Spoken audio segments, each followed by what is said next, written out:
गुरु गोविंद दो घड़े, काके लागू पाए। बलिहारी गुरु अपने गोविंद दियो बताए। कबीर दास जी ने इस दोहे में गुरु की महिमा का वर्णन किया है। वे कहते हैं कि जीवन में कभी भी ऐसी परिस्थिति आ जाए कि जब गुरु और गोविंद यानी ईश्वर एक साथ खड़े मिले, तब पहले किन्हें प्रणाम करना चाहिए। गुरु ने ही गोविंद से हमारा परिचय कराया है, इसलिए गुरु का स्थान गोविंद से भी ऊंचा है। जो व्यक्ति इतना महान हो तो उसके लिए भी एक दिन होता है। वह दिन है गुरु पूर्णिमा। गुरु पूर्णिमा हिंदू कैलेंडर के अनुसार आषाढ़ माह की पूर्णिमा को मनाया जाता है। हमारे देश में गुरुओं का बहुत सम्मान किया जाता है, क्योंकि एक गुरु ही है जो अपने शिष्य को गलत मार्ग से हटाकर सही रास्ते पर लाता है। पौराणिक काल से संबंधित ऐसी बहुत सी कथाएं सुनने को मिलती हैं, जिससे ये पता चलता है कि किसी भी व्यक्ति को महान बनाने में गुरु का विशेष योगदान रहा है। गुरु के बिना एक शिष्य के जीवन का कोई अर्थ नहीं है। रामायण से लेकर महाभारत तक गुरु का स्थान सबसे महत्वपूर्ण और सर्वोच्च रहा है। शास्त्रों में गु का अर्थ अंधकार और रू का अर्थ उसका निरोधक बताया गया है, अर्थात अंधकार को हटाकर प्रकाश की ओर ले जाने वाले को गुरु कहा जाता है। गुरु पूर्णिमा का पर्व महर्षि वेदव्यास के जन्म दिवस के रूप में मनाया जाता है। वेदव्यास जी, जो ऋषि पराशर के पुत्र थे, शास्त्रों के अनुसार महर्षि व्यास को तीनों कालों का ज्ञाता माना जाता है। महर्षि वेदव्यास के नाम के पीछे भी एक कथा प्रचलित है। माना जाता है कि महर्षि व्यास ने वेदों को अलग अलग खंडों में बांटकर उनका नाम ऋग्वेद, यजुर्वेद, सामवेद और अथर्ववेद रखा।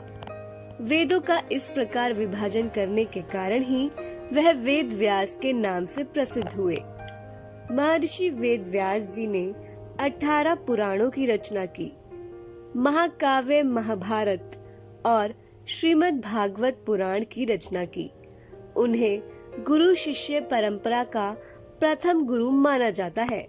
वह भली भांति जानते थे कि यदि किसी व्यक्ति से कोई ज्ञान मिलता है, कुछ सीखने को मिलता है, तो वो हमारे लिए गुरु समान है, पूजनीय है। फिर चाहे वो कोई छोटा सा जीव जंतु, कोई प्राणी या फिर मनुष्य ही क्यों न हो। शास्त्रों में एक घटना का वर्णन आता है कि एक बार मुनिवर ने भील जाति के एक व्यक्ति को पेड़ को झुकाकर उससे नारियल तोड़ते हुए देखा। उस दिन से व्यास जी उस व्यक्ति का पीछा करने लगे, क्योंकि वो ये विद्या सीखने के इच्छुक थे। पर वो व्यक्ति संकोच और डर के कारण वेद व्यास जी से दूर भागता था। एक दिन पीछा करते करते व्यास जी उस व्यक्ति के घर पहुंच गए, जहां वो तो नहीं था, पर उसका पुत्र मिल गया, जिसने व्यास जी की पूरी बात सुनी और वो मंत्र देने को तैयार हो गया। अगले दिन व्यास जी पधारे और पूरे नीति नियम के साथ उन्होंने वो मंत्र लिया। पिता ने ये सब देखा तो उनसे रहा नहीं गया और उन्होंने पुत्र से इसका कारण जानना चाहा। पुत्र की बात सुनकर पिता ने कहा कि बेटा, मैं व्यास जी को ये मंत्र जानबूझकर नहीं देना चाहता था, क्योंकि मेरे मन में ये बात थी कि जिस व्यक्ति से मंत्र लिया जाता है वो गुरु तुल्य हो जाता है, और हम लोग तो गरीब छोटी जाति के हैं, तो ऐसे में क्या व्यास जी हमारा सम्मान करेंगे। फिर पिता ने कहा कि बेटा, यदि मंत्र देने वाले को पूज्य ना समझा जाए तो वो मंत्र फलित नहीं होता। इसलिए तुम जाओ और व्यास जी की परीक्षा लो कि वो तुम्हें गुरु सम्मान आदर देंगे या नहीं। पुत्र अगले ही दिन व्यास जी के दरबार में जा पहुंचा।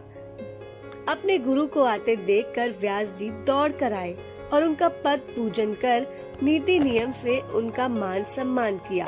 ये देखकर वह व्यक्ति बड़ा प्रसन्न हुआ और तब उसकी और उसके पिता की सारी दुविधाएं मिट गई कि जो व्यक्ति एक छोटी जाति के व्यक्ति को भी गुरु तुल्य महत्व देता हो वो वाकई में परम पूजनीय है।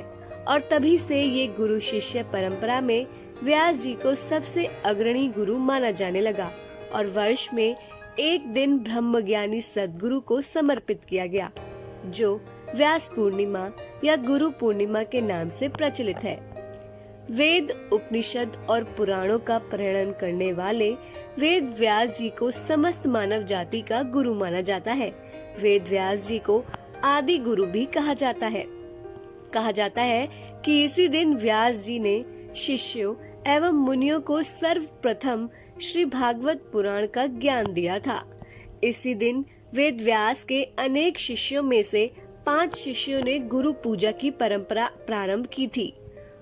पुष्प मंडप में उच्च आसन पर गुरु यानी व्यास जी को बिठाकर पुष्प मालाएं अर्पित की थी, आरती की तथा अपने ग्रंथ अर्पित किए थे, जिस कारण हर साल इस दिन लोग व्यास जी के चित्र का पूजन और उनके द्वारा रचित ग्रंथों का अध्ययन करते हैं। कई मठों और आश्रमों में लोग ब्रह्मलीन संतों की मूर्ति या समाधि की पूजा करते हैं। इस वर्ष गुरु पूर्णिमा का पावन पर्व 24 जुलाई को मनाया जाएगा। पूर्णिमा तिथि का आरंभ 23 जुलाई को सुबह 10:43 से होगा और इसका समापन 24 जुलाई की सुबह 8:06 पर होगा। वैसे तो हर दिन ही गुरु की सेवा करनी चाहिए, लेकिन इस दिन हर शिष्य को अपने गुरु की पूजा कर अपने जीवन को सार्थक करना चाहिए।